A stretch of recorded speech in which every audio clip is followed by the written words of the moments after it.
Ketika memulai sebuah bisnis, kita seringkali terlalu terobsesi pada angka, bagaimana bisnis bisa tumbuh dengan cepat, dan sebagainya. Tapi mungkin saja bisnis itu bukan soal angka. Bagaimana bila bisnis itu adalah tentang manusia?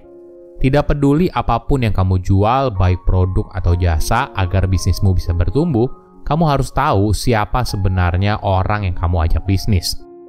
Jika kamu tahu apa yang mereka sukai, apa masalah yang dihadapi, dan apa yang membuat mereka klik, maka kamu bisa memprediksi perilaku mereka. Jadi, penting untuk punya keahlian membangun relasi dengan orang lain. Halo semuanya, nama saya Michael. Selamat datang di channel saya, Sikutu Buku. Kali ini saya akan bahas buku What They Don't Teach You at Harvard Business School karya Mark McCormack. Di buku ini, penulis banyak menjelaskan tentang street smart, tips dan trik cara menjalankan bisnis, disertai beberapa contoh yang menarik. Intinya bukan menjelek-jelekan sekolah bisnis di Harvard, tapi penulis hanya ingin bilang kalau ada hal-hal tertentu yang tidak bisa diajarkan di sekolah dan harus dialami sendiri.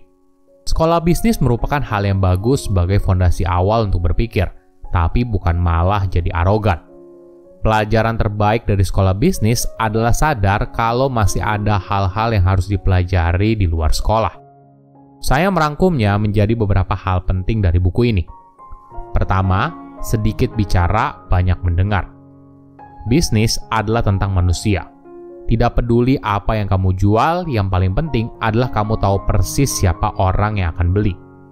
Jika kamu tahu bagaimana perilaku orang tersebut, apa yang dia sukai, kamu pasti akan bisa menjualnya.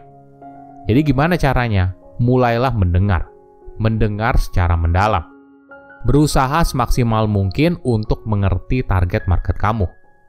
Ada contoh yang keren dari penulis, yaitu bagaimana Pepsi pada masa itu bisa menjadi minuman soda eksklusif dari Burger King. Tentu saja, Coca-Cola selalu menjadi nomor satu dan merupakan partner dari Burger King. Sudah berulang kali Pepsi mencoba untuk membujuk Burger King untuk pindah, tetap saja Burger King nggak mau. Jadi apa yang dilakukan? Pepsi pun mengambil jalan lain. Suatu ketika, manajemen Pepsi bilang ke Burger King, kita kan sama-sama pemain nomor 2 di industri nih. Kamu nomor 2 dari McDonald dan kami nomor 2 dari Coca-Cola. Nah, bagaimana kalau kita kerjasama? Hasilnya, Burger King pada masa itu pindah dari Coca-Cola ke Pepsi atas dasar solidaritas sebagai pemain nomor 2 untuk bersama-sama melawan pemain nomor 1.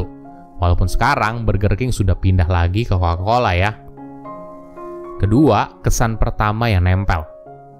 Semua berawal dari kesan pertama. Suka ataupun tidak, kita dinilai dari kesan pertama.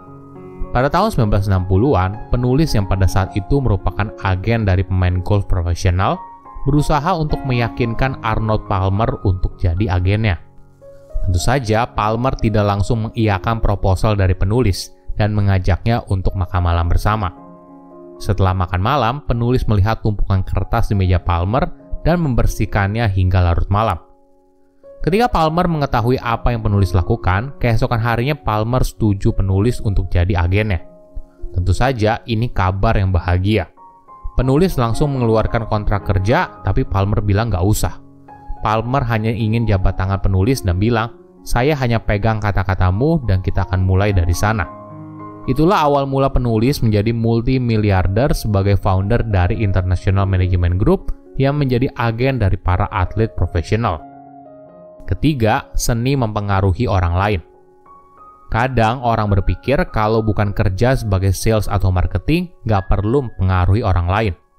Padahal, kamu usaha atau kerja sebagai apapun, seni mempengaruhi sangatlah penting. Tidak ada orang yang bisa sukses karirnya apabila tidak memiliki seni persuasif yang bagus. Mungkin kamu tidak menjual produk, tapi kamu pasti menjual ide atau proposal ke bos kamu, rekan kerja, calon pembeli, atau bahkan ke pasangan atau orang tua kamu. Poin penting selain ide atau proposal kamu adalah waktu.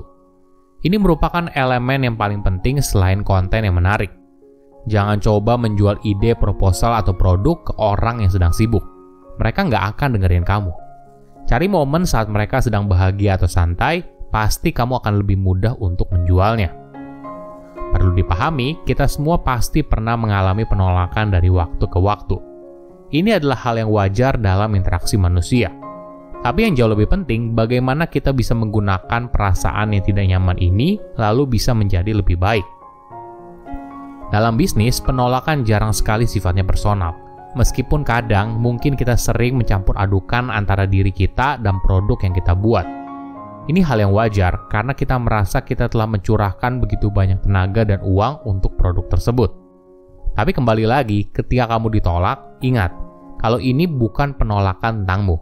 Banyak hal yang mempengaruhi keputusan orang tersebut sampai akhirnya berada pada penolakan.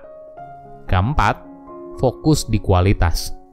Suka atau tidak, yang paling penting adalah kualitas. Baik itu kualitas klien, karyawan, produk, semua harus benar di awal. Sebagai contoh, Palmer merupakan klien pertama penulis dari IMG. Saat itu, Palmer hanya juara 1 kali saja. Tapi penulis melihat kualitas yang hebat di diri Palmer. Penulis menilai Palmer dari nilai masa depannya. Untuk mendapatkan kualitas yang baik, maka butuh kesabaran. Pada tahun-tahun awal IMG berdiri, penulis hanya fokus pada pemain golf saja. Ini bukan tanpa alasan, penulis perlu waktu untuk mematangkan bisnisnya sebelum melebarkannya ke unit usaha yang lain. Kelima, kerja boleh, tapi jangan lupa waktu untuk diri sendiri. Pernah nggak kamu dengar kalau mau bebas ya jadi pengusaha? Padahal realitanya jauh dari kalimat tersebut. Menjalankan sebuah bisnis boleh dibilang jauh lebih menguras banyak waktu dan energi daripada seorang karyawan. Apalagi ketika kamu merintis dari awal. Banyak hal yang harus kamu kerjakan sendirian. Misalnya, kamu sekarang bekerja sebagai sales, ya kamu hanya fokus jualan aja. Tapi ketika kamu sebagai pemilik bisnis, apalagi di awal, kamu nggak hanya fokus jualan, tapi juga pada hal lain, misalnya produksi, branding, media sosial, dan sebagainya. Namun perlu dipahami, di tengah kesibukan yang begitu padat, nggak apa-apa kok apabila kamu masih punya hobi atau waktu untuk rileks. Justru momen ini bagus untuk melepaskan penat dan rehat sejenak dari pekerjaan yang kamu geluti. Tapi gimana? Nggak punya waktu nih? Triknya adalah masukkan aktivitas ini ke dalam jadwalmu. Entah itu meeting dengan teman untuk makan siang bareng atau pergi olahraga. Semua itu bisa dilakukan. Jika sudah, maka harus berkomitmen. Poin pentingnya adalah buat jadwal lalu kerjakan, karena jika tidak, ya buat apa punya jadwal. Nah, gimana kalau ada hal yang mendesak? Jangan langsung dibatalin, coba lihat lagi, kamu masih bisa masukin nggak di jadwalmu sekarang? Atau jika tidak, bagaimana bila kamu atur jadwal ulang di waktu yang lain?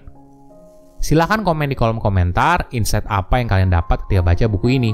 Selain itu, komen juga mau buku apa lagi yang saya review di video berikutnya. Saya undur diri, jangan lupa subscribe channel YouTube Sikutu Buku. Bye-bye.